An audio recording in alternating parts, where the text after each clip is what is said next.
Disney completed their earnings call the other day, and part of that conversation was Disney's response to the mask mandate being lifted by the CDC for those who are fully vaccinated. But one other thing that came out of that earnings call were comments made by Disney CEO Bob Chapek with regard to the annual pass program. And actually, perhaps the most interesting part of those comments made was that he didn't refer to them as an annual pass, other than to say that they've canceled the annual pass program. Instead, he referred to the future and as yet defined program as the frequent visitor program or a loyalty program. Actually, I noted that he didn't say or, he said and.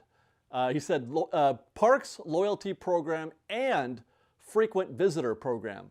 Now, I don't know if that means anything, but it's just something that triggered my brain, my detailed brain. I'm a words guy, and I hear things like that, and I think, well, does that mean something? But that's not the point of this video. Something that I'm going to watch for, though, in the future. The point of this video is what the heck is going to happen to the annual pass program? What does it mean when he says frequent visitor program or parks loyalty program? Why is Disney intentionally not calling it an annual pass program? And my thinking is because they're not the same thing. There's a difference between an annual pass program and a frequent visitor program. So what's the difference? Well, I mean, there's no way we can know for sure, but we can guess. Now, when I hear the term frequent visitor program, I think of like going to Subway and getting one of those little punch cards where you buy 9 sandwiches, you get a 10th one free. And then beyond that, taking it a little bit further, you get merchandise discounts perhaps, or AP days, or the usual kind of stuff that would go along with that. And of course, if you're like me, you checked out of that whole thing I just said because all you want to know is I'm sorry, what? I buy 9, get 1 free? That sounds awful, to be honest. That sounds awful. Which brings me to something else that Chapek said during that earnings call in the same conversation. He said that the new program will, quote, get an adequate return to our shareholders for the type of experience that we do give to our guests.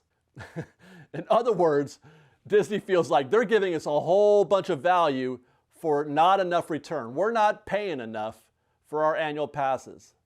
The winner in this relationship between pass holder and Disney is an undecided TKO for the pass holder. Here's the thing. He's not wrong. In fact, he's very much right. I don't know if I can speak for every pass holder out there, but I can say this.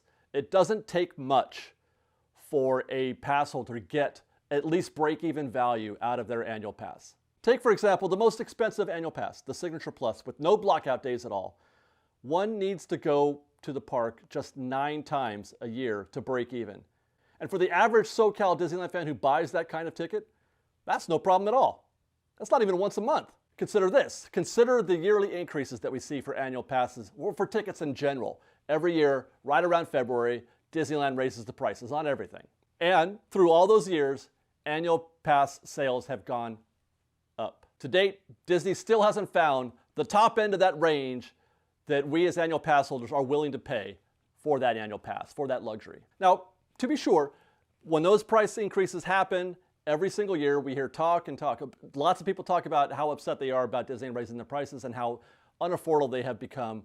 But for the most part, it's the daily tickets that people are talking about. I don't hear a lot of that when it comes to annual passes. Annual pass holders are pretty much, I'm just going to shut up. For the most part. So Disney has taken this opportunity to craft a new program. Not one, with new benefits or new features or anything like that, but to do precisely the thing that Chapek mentioned in this earnings call.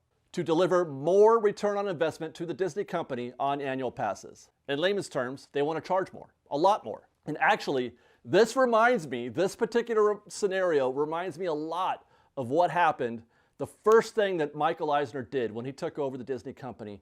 The first thing he did was say, you guys are not charging enough to go into Disneyland. They were charging practically nothing, and they were earning very little. They raised the prices a bunch, and that started this whole process. And this sounds like the same kind of thing.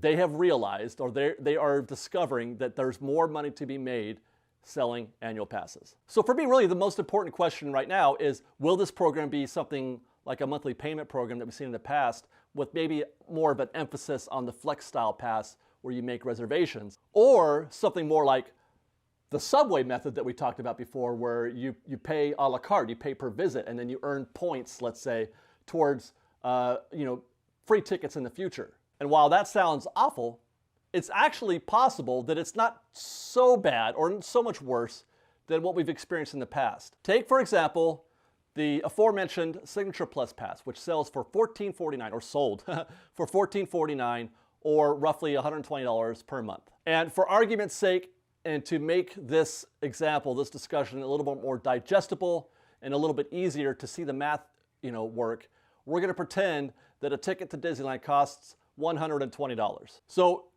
with that considered, let's say you go once a month with your Signature Plus Pass. You are actually in a buy 3, get 1 free program. 9 visits are paid, or $1,200 for the year, and then 3 visits are free. Buy 3, get 1 free, roughly. This is a very basic and primitive example, but I do this to sort of plant the seed and to give you a basis of understanding of what you might possibly expect if they were to go down this road. And again, I'm saying this as a basis to understand where the value is in an annual pass, because now we're going to add in the extra benefit, the luxury that is afforded with an annual pass of being able to go whenever you want, of being able to go to Disneyland after work for 3 hours, maybe ride a ride, maybe catch some dinner, maybe see a show, 1 or 2 or 3 of those things, and then you go home having had a lovely evening at Disneyland. That is invaluable. And to be honest, and I think this is what Chapek is talking about, that value is not reflected in the price of an annual pass. It is my belief that if they were to come up with a program that compares that, a no blockout date program, you would be paying a premium for that, significantly more than what we're paying already for the Signature Plus. Which is why I thought of this idea of paying a la carte and earning points, because in that conversation, there are no blockout dates. Everybody's on the no blockout date calendar. Now you're just going as often as you are comfortable with paying. But if they do go down that road, if that's something that does happen, I would recommend checking out the video that we did. Disney put out a survey asking guests what they think of a bunch of different combinations, a bunch of different annual pass type scenarios, and what we would prefer to see, what kind of benefits we'd like to see out of our annual pass. Check out that video. No guarantees that that's something that they're going to do, but it is worth looking at to get an idea, if they were to go down that road, what they're thinking. Now, for fun, let's do the math based on that previous scenario that I just gave you. Let's do the math for somebody like me who wants to go to Disneyland 50 times a year, once every week. And we'll use, like I said, the buy 3, get 1 free scenario. So if we use the same scenario, $120 per visit, and we figure 4 visits per month, you're paying $360 a month, or $120 times 3, and then your 4th week is the free one. So you're paying for 3 visits, you're getting the 4th in that month for free. $360 a month, or $4,320 per year. And if you're like me and you want to go every week, how does that sound to you? And I'll pause here in this conversation to say that by no means is this definitely going to happen, or have I even heard that anything like this is going to happen. This is nothing more than a thought experiment to try to get used to that kind of thinking.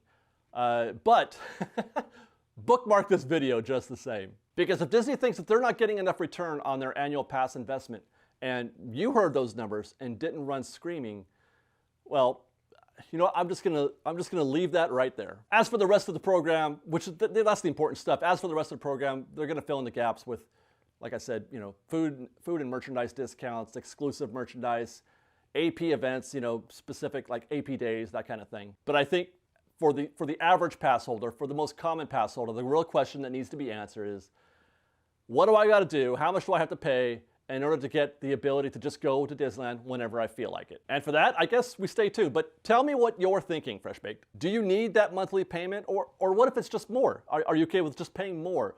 Or are you okay with a paying per visit, paying a la carte? Or is there something else entirely, something that we haven't discussed in this video, like the idea of just paying up front for the entire year, no monthly payments, getting rid of that? That's an easy solution that a lot of people have referred to in the past. I don't think Disney's going to go down that road. I honestly don't. I think they want to reinvent this whole thing. But do you think that would be an adequate solution here? Let us know in the comments below. And until next time, subscribe to our channel and turn on the notifications. You won't be sorry. I promise you, we are the leading authority on how to Disneyland. Otherwise, you can follow us on Instagram at _FreshBaked and on Twitter at FreshBakedDisney. That's fresh with no E. And until next time, guys, be safe out there. Be kind to one another. Fresh Baked.